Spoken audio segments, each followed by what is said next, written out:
ইন্টারভিউয়ের আরো একটা ইম্পর্টেন্ট ভিডিওতে তোমাদের সকলকে ওয়েলকাম জানাই। এবং এখানে দেখো আজকের ভিডিওটা একটু অন্যরকম হবে। আজকে আমরা দেখো ইন্টারভিউ রিলেটেড আমরা কিন্তু অনেক আলোচনা করেছি, অনেক ভিডিও আমরা বানিয়েছি। তোমরা চাইলে চ্যানেলে ভিজিট করে দেখতে পারো, অনেক ভিডিও করা আছে। সে সাবজেক্ট রিলেটেড বলুন বা হিস্ট্রি অফ ইংলিশ লিটারেচার বলুন বা সিচুয়েশনাল বেস কেমন হয় প্রশ্ন আমরা সবাই আলোচনা করেছি। বাট আজকের ভিডিওটা একটু আলাদা। এখানে তোমাকে নিজেকে খুব ভালো করে জানতে হবে বা নিজের সম্পর্কে, তোমার নিজের সম্পর্কে যে সাইটগুলো তোমার জানা খুবই প্রয়োজন, যেখান থেকে তোমাকে প্রশ্ন ধরে সেই রকম প্রশ্ন নিয়ে আমরা আজকে আলোচনা করব আমাদের এই আজকের সেশনে। কিছু কিছু ইম্পর্টেন্ট জিনিস আছে যেগুলো তোমাকে জানতে হবে। এরকম মনে হতে পারে যে নিজের সম্পর্কে খুব ভালো করেই জানি, আবার কি জানবো নতুন করে। বাট না, তোমাকে এমন প্রশ্ন করবে তুমি নিজেকেই জানো না।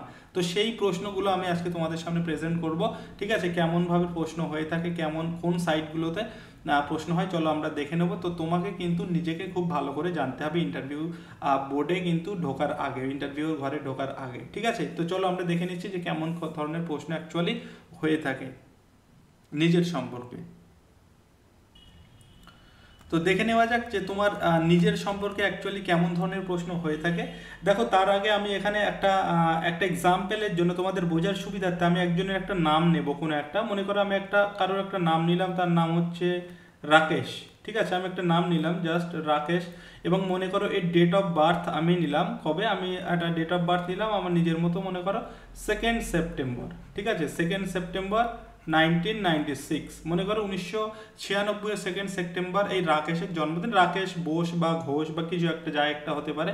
তো এনাকে বেস করে আমরা এবার নিজের রিলেটেড যে ধরনের প্রশ্ন হয়ে থাকে আমরা সেই ধরনের প্রশ্ন আলোচনা করব। তো চলো দেখো, ফার্স্ট প্রশ্ন যদি আমি তোমাদের সঙ্গে শেয়ার করি। ফার্স্ট প্রশ্ন, what is the significance of the day you were born? তুমি যেদিন জন্মগ্রহণ করেছিলে সেই দিনটার তাৎপর্য কি বা সেই দিনটার গুরুত্ব কি? মানে আমি বলতে চাইলাম এই রাকেশ বাবুর কথাই যদি বলি, এই রাকেশ বাবু 2nd সেপ্টেম্বর জন্মগ্রহণ করেছে। যখন তোমরা এক এক দিনে জন্মগ্রহণ করেছো আমি তো জানি না, তাই আমি এখানে রাকেশকে ধরে নিলাম আর তোমাদের একটা এক্সাম্পল হিসাবে দেখানোর জন্য। তো মনে করুন যে আমি রাকেশের এই যে 2nd সেপ্টেম্বর জন্মগ্রহণ করেছে, তো এই 2nd সেপ্টেম্বর অ্যাকচুয়ালি কিসের জন্য ইম্পর্টেন্ট, কি কি ঘটনা এই দিনে আছে, কোনো ইম্পর্টেন্ট ডে আছে কিনা, কোনো ইম্পর্টেন্ট হিস্টোরিক্যাল ইভেন্টস আছে কিনা, ঠিক আছে? এইগুলো কিন্তু তোমাকে জেনে যেতে হবে যার যার যেদিন জন্মদিন সেইভাবে, ঠিক আছে? তো এখানে আমি যদি 2nd সেপ্টেম্বরের কথা বলি, যেমন রাকেশের জন্ম 2nd সেপ্টেম্বর, তো এই যে 2nd সেপ্টেম্বর কিসের জন্য ইম্পর্টেন্ট? কারণ এই 2nd সেপ্টেম্বরে আমরা একটা ডে পালন করি যেটাকে আমরা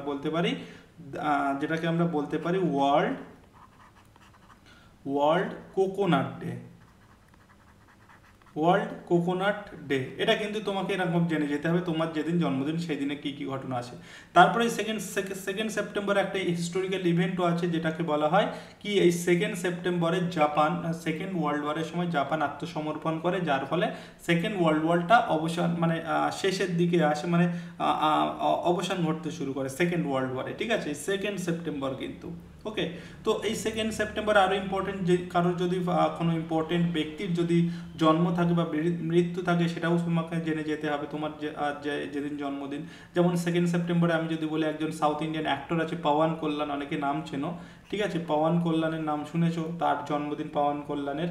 আরও একজন আছে, আমরা একটা অ্যাক্ট্রেস চিনি, সালমা হাইক বলে একজন আছে, ঠিক আছে? সালমা হাইক বলে একজন আছে, তারও কিন্তু জন্মদিন এই 2nd সেপ্টেম্বর। তো তোমার যেদিন জন্মদিন সেই জন্মদিনে কিন্তু এইরকম ইম্পর্টেন্ট ঘটনাগুলো তোমাকে জেনে যেতে হবে। এরকম প্রশ্ন তোমাকে ধরতেই পারে। দেখো, এই প্রশ্নগুলো এমন বিশেষ কিছু প্রশ্ন নয়, এই প্রশ্নগুলো তোমাকে যাচাই করার জন্য করায় তুমি কতটা কনসিয়াস, তুমি কতটা মানে তোমার মাইন্ডসেট কেমনভাবে, মানে যদি হঠাৎ করে কোনো এরকম প্রশ্ন করা হয় কেমনভাবে সেটা রিয়াক্ট করে, এইগুলো যাচাই করার জন্য এই প্রশ্নগুলো করায়। দেখো, ইন্টারভিউ তোমাকে কিন্তু নলেজ টেস্ট করে না।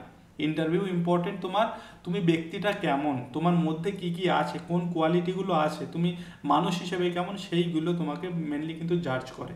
তো এগুলো কিন্তু তোমাকে ধরতেই পারে, এগুলো জেনে যেতে হবে। তো তোমার জন্মদিন যেদিনে সেই দিনটার ইম্পর্টেন্ট কিন্তু জেনে যাবে অবশ্যই, ঠিক আছে? এগুলো ধরে থাকে ইন্টারভিউতে। নেক্সট প্রশ্ন যদি আমি বলি, mention some famous personalities of your name. মনে করো তোমার নাম হচ্ছে যে একজন নিলাম আমরা রাকেশ, তো এই রাকেশ নামের যে ফেমাস পার্সোনালিটিগুলো আছে সেগুলোও তোমাকে জেনে যেতে হবে। যেমন আমি যদি এক্সাম্পল হিসেবে তো রাকেশ নিলাম, তো রাকেশের কথা যদি বলি, এখানে আমরা সবার আগে যার নামটা আমরা পাবো কি, রাকেশ শর্মার নামটা পাবো, যে কিনা আমাদের ইন্ডিয়ান ফার্স্ট হচ্ছে যিনি মানে মহাকাশচারী ছিলেন রাকেশ শর্মা, তো তার নামটা আমরা জানি। সেই রাকেশ শর্মার নামটা একটু জেনে যেতে হবে। কত সালে গিয়েছিলেন? 1969 খুব সম্ভবত রাকেশ শর্মা, একটু দেখে নেবে। আচ্ছা, এখানে আরো একজন আমরা ইম্পর্টেন্ট নাম বলতে পারি, যেমন হচ্ছে রাকেশ রোশন। আমরা ঋত্বিক রোশনের বাবাকে চিনি, রাকেশ রোশন, যে একজন কি ফিল্ম প্রডিউসার অ্যান্ড ডিরেক্টর। তারপরে আমরা আরো বলতে পারি রাকেশ ঝুনঝুনওয়ালা, যে কিছুদিন আগে মারা গেল, একজন বিখ্যাত ইনভেস্টর ছিলেন, ঠিক আছে। তারপরে হচ্ছে রাকেশ বেদি, একজন ইন্ডিয়ান অ্যাক্টর আছে। এইগুলো তোমাকে কিন্তু জেনে যেতে হবে যে তোমার নামের সঙ্গে জড়িত ফেমাস পার্সোনালিটিস কারা আছে। ক্লিয়ার? এই জন্য কিন্তু এটা বলা হয়েছে যে তোমার নিজের সম্পর্কে জানুন বা নিজের সম্পর্কে ভালো করে জেনে যাওয়াটা ইম্পর্টেন্ট। ক্লিয়ার? নেক্সট প্রশ্ন যদি দেখি আমরা, what is the meaning of your name. এটা সবার ক্ষেত্রেই ইম্পর্টেন্ট, আমি আগেও বলেছি খুবই ইম্পর্টেন্ট, জেনে যাবে অবশ্যই। যার যা নামের মিনিং অবশ্যই জেনে যাবে। যেমন এখানে আমি রাকেশ কথা বললাম, যদিও আমি রাকেশের মিনিংটা জানি না, ঠিক আছে। তো তোমাদের নামের যা যা মিনিং অবশ্যই কিন্তু নামের মিনিংটা জেনে যাবে, ঠিক আছে। এটা নতুন প্রশ্ন কিছু নয়, এটা সকলেই জানো। আচ্ছা, নেক্সট যদি আমি কোশ্চেনে আসি, নেক্সট কোশ্চেন হচ্ছে what is the significance of the date, interview date. তোমার যেদিনে ইন্টারভিউ পড়ছে, এক একজনের এক এক দিনে ইন্টারভিউটা পড়বে, সেই ইন্টারভিউ ডেটটা তোমাকে মনে করো আমাদের নভেম্বরে হয়তো শেষের দিকে ইন্টারভিউ শুরু হবে, বা যাই হোক আমি ধরলাম আমার 30-এ ইন্টারভিউ পড়েছে। তো এই 30শে নভেম্বর, ঠিক আছে, 30শে নভেম্বর কেন ইম্পর্টেন্ট, কোন কোন ঘটনা আছে, এগুলো কিন্তু অবশ্যই দেখে যাবে, ভালো করে জেনে যাবে। এগুলো কিন্তু ইম্পর্টেন্ট, তোমাকে ধরতেই পারে। এখান থেকে তোমাকে একদম এরকমও প্রশ্ন ধরবে যে আপনি হয়তো তুমি বললে যে আমি ওখান থেকে এসেছি, তখন জিজ্ঞাসা করবে যে আপনি কিভাবে এসেছেন। এটাও একটা প্রশ্ন ইন্টারভিউয়ের, বা কিভাবে এসেছেন, বা কতটা রাস্তা গাড়িতে এসেছেন, বা কোন গাড়িতে এসেছেন, এগুলোও কিন্তু ধরে থাকে। তো এগুলোও কিন্তু ইন্টারভিউয়ের প্রশ্ন তোমাকে জাজ করার জন্য। তাই এখানে কিন্তু যেদিন ইন্টারভিউটা থাকবে সেই ইন্টারভিউয়ের ডেটটা কিন্তু অবশ্যই জেনে যাবে। মানে ডেট বলতে সেই ডেটের ইম্পর্টেন্টটা কি আছে বা কোন কোন ঘটনা আছে সেই ইন্টারভিউয়ের, ঠিক আছে। তারপরে দেখো আমরা দেখেছি যে ইন্টারভিউটা কিন্তু রিজিয়ন বেসিস হবে, ঠিক আছে, বিভিন্ন জায়গায় হবে। তো সেই যার যেখানে ইন্টারভিউ পড়বে সেই ইন্টারভিউয়ের কিন্তু সেই যে জায়গাটাতে পড়বে সেই জায়গার ইম্পর্টেন্সটা কি অবশ্যই জেনে যাবে কিন্তু। হ্যাঁ, সেই জায়গাটার কোনো হিস্টোরিক্যাল ইভেন্টস, কোনো ঘটনা ঘটেছিল কিনা, বা সেই জায়গাটার কোনো বিখ্যাত ব্যক্তি আছে কিনা, এগুলো কিন্তু জেনে যাবে। ক্লিয়ার? যেদিন যে জায়গাটায় তোমার ইন্টারভিউ হবে। ওকে, চলো নেক্সট যদি আমরা প্রশ্ন আলোচনা করি। দেখো আমরা তো এর আগে অনেক আলোচনা করেছি সব কোনো বিষয় থেকে, বাট আজকের ভিডিওটা ওই জন্য বললাম একটু আলাদা হবে। এখানে তোমার নিজের সম্পর্কে অ্যাকচুয়ালি যে ঘটনাগুলো জেনে যেতে হবে সেই রকম নিয়ে আমরা এটা করছি, বেশি খুব বড় করব না। এখনও অনেকগুলো প্রশ্ন আছে, সেগুলো তোমাদের সামনে প্রেজেন্ট করছি, তোমরা এগুলো অবশ্যই দেখে যাবে বা নিজের সম্পর্কে এগুলো কিন্তু জেনে যাবে। দেখো এই একটা ইম্পর্টেন্ট প্রশ্ন, তোমাকে ঝটাং করে ধরে দিতে পারে যে mention the last 4 digit of your roll number. তোমার রোল নাম্বার, যে মানে ইন্টারভিউর জন্য তুমি কল লেটার পাবে, ঠিক আছে, ডাক পাবে, তো সেখানে যে একটা ইন্টারভিউর রোল নাম্বার খুব সম্ভবত থাকবে। তো সেই রোল নাম্বারের হয়তো 4টে ডিজিট তোমাকে ধরতে পারলো, শেষ 4টে ডিজিটও ধরতে পারে, প্রথম 4টে ডিজিটও তোমাকে ধরতে হতে পারে, বা 2টো ডিজিটও ধরতে পারে। সেটা আমি বলতে পারছি না যে কটা ধরবে, বাট এরকম প্রশ্ন হয়, ইন্টারভিউতে হয়। সেজন্যই বললাম যে তোমার যে ইন্টারভিউ যে রোল নাম্বারটা হবে সেটা কিন্তু একটু ভালো করে দেখে যাবে, ঠিক আছে। সেটা 4টে ডিজিটও হতে পারে, 3টেও হতে পারে, 2টোও হতে পারে, তোমাকে যেটা ধরবে। ক্লিয়ার? তো mention the last 4 digit of year roll number, এটা কিন্তু জেনে যাবে। নেক্সট যদি বলি আমি, ডিসক্রাইব ইউর পার্সোনালিটি ইন 3 ওয়ার্ডস। তোমাকে হয়তো বললো যে তোমার পার্সোনালিটিটাকে 3টে ওয়ার্ডে তুমি ডিসক্রাইব করো, এবং এখানে আমি কিন্তু কোনো রকম আনসার বলছি না, তোমরা কিন্তু ভালোভাবে এই প্রশ্নগুলো রেডি করে যাবে। তোমার মধ্যে কি কি কোয়ালিটি আছে সেটা আমার থেকে তুমি বেটার জানো। তো এখানে সেই কি হবে, যে পার্সোনালিটিগুলো ম্যাচ করে সেরকম 3টে ওয়ার্ড তোমাকে এখানে কিন্তু বসে তোমার পার্সোনালিটিকে জাজ করতে হবে। যেমন আমি জেনারেলি আমি যদি বলি অ্যাডাপ্টেবিলিটি, ঠিক আছে, অ্যাডাপ্টেবিলিটি বা এরকম আমি বলেই দিতে পারি, এই একটা হয়ে গেল। আমি বলতে পারি কি মানে এরকম যে কোনো 3টে ওয়ার্ড বলে দিলে হয়ে গেল। অ্যাডাপ্টেবিলিটি, রেসপন্সিবল এরকম বলেই দিতে পারো, ঠিক আছে। তারপরে এগুলো আবার তোমাকে ব্যাখ্যা করতেও বলতে হতে পারে, এগুলো কিন্তু মাথায় রাখবে। এবার যদি এই ধরনের প্রশ্নগুলো আমাদের কিন্তু যে আমরা ইন্টারভিউ গাইডটা পাবলিশ করেছি তার মধ্যে কিন্তু যদিও কিন্তু এসবগুলো সব আছে, ঠিক আছে। যাই হোক, তোমরা এগুলো কিন্তু ভালো করে জেনে যাবে। তোমাদের এরকম ধরতেই পারে যে ডিসক্রাইব ইউর পার্সোনালিটি ইন 3 ওয়ার্ডস, ওকে।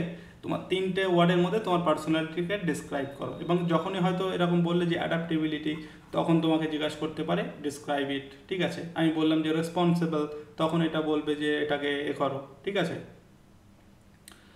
এর জন্য কিন্তু রেডি থাকতে হবে। আচ্ছা, এখানে মোটামুটি আমরা 7টা প্রশ্ন আলোচনা করলাম। আমরা এখনও কিছু প্রশ্ন আলোচনা করব যেগুলো তোমাদের খুবই ইম্পর্টেন্ট হবে, ভালো করে দেখে যাবে। তার আগে আমরা বলবো যে আমাদের কিন্তু ইন্টারভিউ যে গাইড বুকটি আমরা পাবলিশ করেছি, তোমরা চাইলে এখনও দেখতে পারো, নিতে পারো। তোমাদের দেখো যদি একটা কমপ্লিট গাইড বুকের প্রয়োজন হয় শুধুমাত্র ইন্টারভিউর জন্য, এটা শুধুমাত্র কিন্তু ইন্টারভিউর জন্য, এটা এখানে ডেমোর কিন্তু কিছু নেই। তো চাইলে এটা তোমরা দেখতে পারো, অবশ্যই তোমাদের হেল্পফুল হবে তোমাদের আপকামিং ইন্টারভিউর জন্য। এবং শুধুমাত্র ইংলিশের জন্য কিন্তু এটা, কোনো অন্য কোনো সাবজেক্ট নয়, শুধুমাত্র ইংলিশের জন্য। এটার দাম প্রাইস আছে এই যে 199, ঠিক আছে। যাদের কমপ্লিট একটা গাইড বুক দরকার হয়, এবং যদি তোমরা মনে করো যে আমরা একটু অন্যদের থেকে এগিয়ে থাকতে চাই, এগিয়ে যেতে চাই, ইন্টারভিউ স্কোর বাড়াতে চাই, তো অবশ্যই definitely you can go for it. তোমরা আমাদের এই ইন্টারভিউর খুব সুন্দর আমরা যে ফিডব্যাক পেয়েছি সেগুলো তোমরা দেখেছো নিশ্চয়ই, আমরা কিছুটা শেয়ার করেছিলাম আমাদের টেলিগ্রামে, চাইলে তোমরা দেখে নিতে পারো, বা এই ভিডিও ডেসক্রিপশনে টেলিগ্রামের লিঙ্ক আছে, সেখানে গিয়ে তোমরা সেগুলো দেখে নিতে পারো, দেখে বিচার করতে পারো। বা এর উপরে কিন্তু আমরা একটা কমপ্লিট ভিডিও বানিয়ে দিয়েছি শুধুমাত্র এই বইটার উপরে যে কী কী আছে, এখানে যেদিন আমরা পাবলিশ করেছিলাম সেই দিন ভিডিও আছে, এই চ্যানেলেই আছে, চাইলে দেখে নিতে পারো।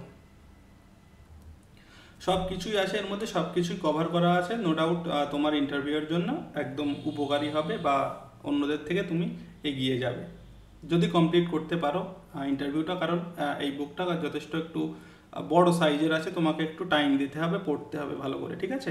কারণ সবগুলো টপিক কভার করা হয়েছে তো সেই জন্য। চলো নেক্সট আমরা প্রশ্নতে যাব। নেক্সট প্রশ্ন যদি আমি বলি যে what are the famous historical places of your district, এটা ডিস্ট্রিক্ট রিলেটেড প্রশ্ন। তোমাকে তোমার ডিস্ট্রিক্ট সম্পর্কে খুব ভালো করে জেনে যেতে হবে, ঠিক আছে। এখানে দেখো এই যে what are the famous historical places, তোমার যে ডিস্ট্রিক্ট আছে সেই ডিস্ট্রিক্টের যে হিস্টোরিক্যাল প্লেসগুলো আছে সেই হিস্টোরিক্যাল প্লেসগুলো তোমাকে জেনে যেতে হবে। যেমন আমি যদি এখানে বলি নর্থ 24, উত্তর 24 পরগনার কথা যদি বলি, ঠিক আছে। উত্তর 24 পরগনার মধ্যে অনেকগুলো এরকম হিস্টোরিক্যাল প্লেস আছে। প্রথমেই আমরা পাবো হচ্ছে ব্যারাকপুর, ঠিক আছে। তো এইরকম তোমাদের যার যা ডিস্ট্রিক্ট আছে, মালদার যদি কারোর কথা বলি, মালদাতে খুবই ইম্পর্টেন্ট, নদিয়া তো খুবই ইম্পর্টেন্ট, পলাশির যুদ্ধ, ঠিক আছে। তো এরকম হিস্টোরিক্যাল প্লেসগুলো অবশ্যই কিন্তু সবার ডিস্ট্রিক্ট সম্পর্কে ভালো করে জেনে যাবে। শুধু ডিস্ট্রিক্ট সম্পর্কে, শুধু প্লেস সম্পর্কে জানলে হবে না, তোমার ডিস্ট্রিক্টটাকে ভালো করে জেনে যেতে হবে। তোমার ডিস্ট্রিক্টের কটা মানে সেই আছে, বা হিস্টোরিক্যাল প্লেস বা হিস্টোরিক্যাল পার্সোনালিটিস বা বিখ্যাত কোনো ব্যক্তি যারা আছে, ঠিক আছে, এইসবগুলো তোমাকে জেনে যেতে হবে। বা কটা মহকুমা আছে, এই ধরনের প্রশ্নগুলো কিন্তু হয়ে থাকে। নেক্সট কোশ্চেন আমরা দেখব famous personalities of your district, যেটা এক্ষুনি বলছিলাম যে তোমার ডিস্ট্রিক্টের ফেমাস পার্সোনালিটিগুলো কিন্তু ভালো করে জেনে যাবে যার যেখানে আছে। আমি যদি নর্থ 24 পরগনার কথা বলি, এখানে যেমন আমরা বলতে পারি ফেমাস পার্সোনালিটি যদি বিভূতিভূষণ বন্দ্যোপাধ্যায়, ঠিক আছে। হিস্টোরিক্যাল যদি কোনো ফিগারের কথা বলে আমরা কার নাম পাবো, তিতুমিরের নাম পাবো। এরকম কিন্তু তোমার প্রত্যেকের যার যার নিজের যে ডিস্ট্রিক্ট আছে ভালো করে জেনে যাবে, ওকে। নেক্সট হচ্ছে what will you do if you don't get selected today. খুবই ইম্পর্টেন্ট প্রশ্ন, তোমাকে জিজ্ঞেস করতে পারে যে আজকে যদি তোমাকে সিলেক্ট করা না হয় দেন তুমি কি করবে। এটার খুব সুন্দর আমরা আনসার আমাদের ইবুকে কিন্তু দিয়েছি। তোমরা যারা ইবুকটা অলরেডি পেয়ে গেছো জানো তোমরা, তো এটা তোমরা তোমাদের নিজের মতো করে সাজিয়ে নেবে, ঠিক আছে। যে তোমাকে যদি আজকে সিলেক্ট না করা হয় তাহলে তুমি কি করবে, ওকে। এখানে কিন্তু এরকম বলবে না যে স্যার আমি হাল ছেড়ে দেবো, আমি আর পড়াশুনো করবো না, এই ধরনের নেগেটিভ আনসার কিন্তু দেবে না ওদের সামনে। তোমাকে এখানে এরকম বলতে হবে যে আমি যদি আজকে সিলেক্ট নাও হই তাহলে, আমি বাংলাতে বলছি, অবশ্যই কিন্তু তোমাদের তখন ইংলিশে করতে হবে। আমি বাংলাতে এরকম বলে দিলাম যে স্যার আজকে যদি আমাকে সিলেক্ট না করা হয় তো আমি কি করব, এটাকে জাস্ট একটা লেসন হিসেবে নেব, যে আমার জীবনের একটা লেসন এসে এটাকে, এবং কোথায় কোথায় আমার গ্যাপ আছে বা ভুল ত্রুটিগুলো কোনগুলো আছে সেগুলো আইডেন্টিফাই করবে, সেগুলোর উপরে কাজ করব, ইমপ্রুভ করার চেষ্টা করব, এবং পরবর্তীতে স্যার আমি অপেক্ষায় থাকবো নেক্সট যখনই কোনো সুযোগ পাবো টিচিংয়ের জন্য, I remain committed two teaching, এরকম বলতে পারো, ঠিক আছে, and will keep striving for opportunities, এরকম বলতে পারো। তো এটা কিন্তু একটা ভালো আনসার হবে। তো এই ধরনের আনসার কিন্তু দেবে, এরকম কোনো নেগেটিভ আনসার কিন্তু এখানে দেবে না, ঠিক আছে, পজিটিভ আনসার তোমাকে দিতে হবে। এটার আনসার খুব সম্ভবত আমাদের ওই ইবুকে আমরা এটা ঠিকঠাকভাবে দিয়েছিলাম। যাই হোক, আমরা এবার নেক্সট কোশ্চেনে যাচ্ছি। নেক্সট কোশ্চেন হচ্ছে for what your district is famous. Your district is famous for what, actually এরকম হওয়া উচিত ছিল, ঠিক আছে, your district is famous for what. তো এটাই কিছুই না, যে তোমার ডিস্ট্রিক্টের কিসের জন্য বিখ্যাত।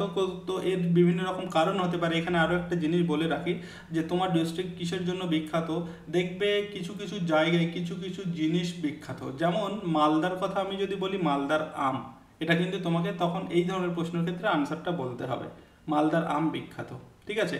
কোনো কোনো জায়গা আছে যেখানকার মিহিদানা খুব ইম্পর্টেন্ট, যেমন আমরা বলতে পারি কোথায়, বর্ধমানের ওইদিকে খুব সম্ভবত, বা কোথাও কোথাও রসগোল্লা খুব পরিচিত বা নাম আছে।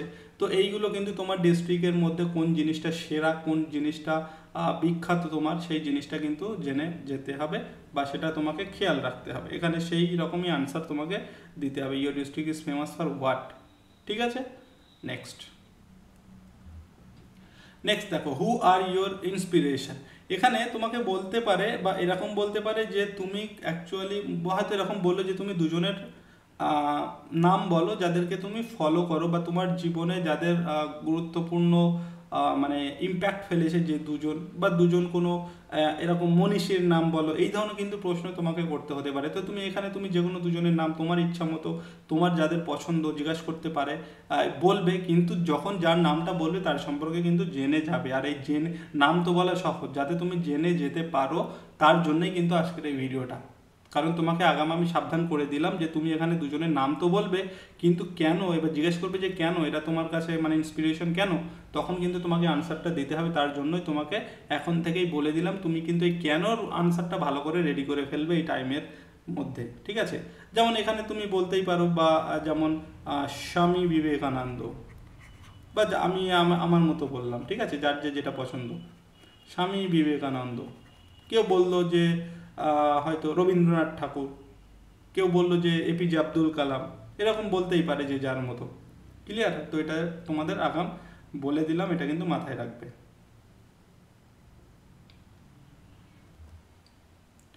নেক্সট প্রশ্নে আমরা আসবো, mention 2 negative sides and 2 positive sides of yours. তোমার দুটো নেগেটিভ সাইডের কথা বলো এবং দুটো পজিটিভ সাইডের কথা বলো। তোমার দুটো নেগেটিভ সাইড এবং পজিটিভ সাইড কি, এটা তুমি তোমার মতো করে জানো, আমি তো তোমাকে চিনি না, জানি না, আমি কীভাবে বলবো।